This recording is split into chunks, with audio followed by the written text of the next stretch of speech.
جب رمضان شریف آتا ہے تو شیاطین کو اللہ تعالیٰ جہنم میں قید کر دیتا ہے،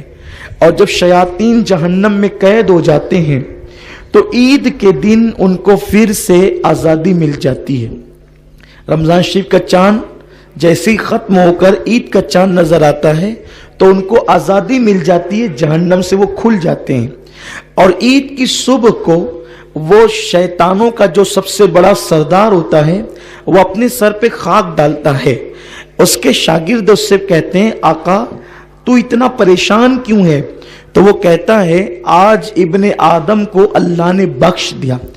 سب کو معاف کر دیا، اللہ نے سب کو مغفرت کا پروانہ عطا کر دیا، نجات کا پروانہ عطا کر دیا۔ تو اس کے شاگرد کہتے ہیں تو روتا کیوں ہے؟ تو ہمیں ڈیوٹی دے کے ہم کیا کریں؟ تو وہ کہتا ہے مہینے بھر عبادت کر کے جتنا مسلمانوں نے ثواب نہیں کمایا اس سے زیادہ ایک دن کے اندر ان سے پاپ کرواؤ، اس سے زیادہ ایک دن کے اندر ان سے گناہ کرواؤ، لے جاؤ کسی کو زنا کے اڈے پر، لے جاؤ کسی کو شراب کے اڈے پر، لے جاؤ کسی کو جوے کے اڈے پر، لے جاؤ کسی کو برائی کے اڈے پر، مہینے بھر تک کے یہ جتنے گناہوں سے محفوظ رہے ان سب کو جو ہے ایک دن کے اندر اتنے گناہ کرواؤ کہ اللہ پاک پھر سے ان سے ناراض ہو جائے۔ میرے پیارے آقا علیہ السلام کے پیارے دیوانوں، یہ فرمان کس کا ہے؟ یہ حدیث رسول پاک صلی اللہ علیہ وسلم کی ہے، اور حضور علیہ السلام نے اپنی حدیث میں شیطان کی یہ ساری کارکردگی کو بیان فرمایا۔ اب میں آپ سے پوچھنا چاہتا ہوں میری قوم جس نے رمضان شریف کے روزے رکھے، جو فلموں سے بچے رہے، جو داڑیاں منڈانے سے بچے رہے، جو زنا کے اڈوں پر جانے سے بچے رہے، جو شراب کے اڈوں پر جانے سے بچے رہے، اب ان کا پلان کیا ہوگا؟ جلدی سے عید کی نماز ادا کریں، گھر جائیں اور لوگوں سے ملیں، اور اس کے بعد پھر دوست و احباب کے ساتھ فلموں میں جائیں۔ کتنے افسوس کی بات ہے کہ مسلمانوں کا اتنا عظیم تہوار عید کا دن، جس دن اللہ مسلمان کے پاپی سے پاپی بندے کو بھی بخش دیتا ہے،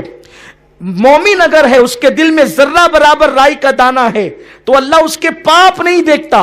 عید کے مبارک دن کے صدقے اللہ اس کے سارے جرائم کو بخش دیتا ہے۔ لیکن جس بندے کو خدا نے اپنی رحمت سے بخش دیا اس بندے کا حال کیا ہے؟ اب وہ فلم میں جانے کا پلان کر رہا ہے، اور مسلمانوں کے تہوار پر باضابطہ طور پر فلم خانوں پہ بورڈ لگتے ہیں کہ یہ ہاؤس فل ہو گیا ہے، اب یہاں بیٹھنے کی جگہ نہیں۔ میں صرف آپ سے اتنا پوچھنا چاہتا ہوں کیا کبھی عیسائیوں کے تہوار پر بھی فلم خانے ہاؤس فل ہوتے ہیں؟ کیا کبھی کافروں کے تہوار پر بھی فلم خانے ہاؤس فل ہوتے ہیں؟ مسلمانوں تمہیں شرم آنی چاہیے کہ جس مذہب کے رسول نے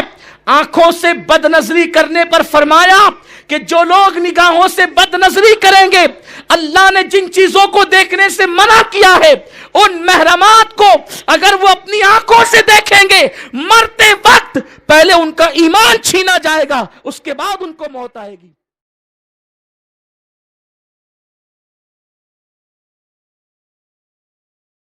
SDI چینل کو سبسکرائب کریں اور بیل بٹن پر کلک کریں تاکہ آپ کو سب سے پہلے ہماری نئے ویڈیوز اور لائیو اجتماع کی لنک ملے۔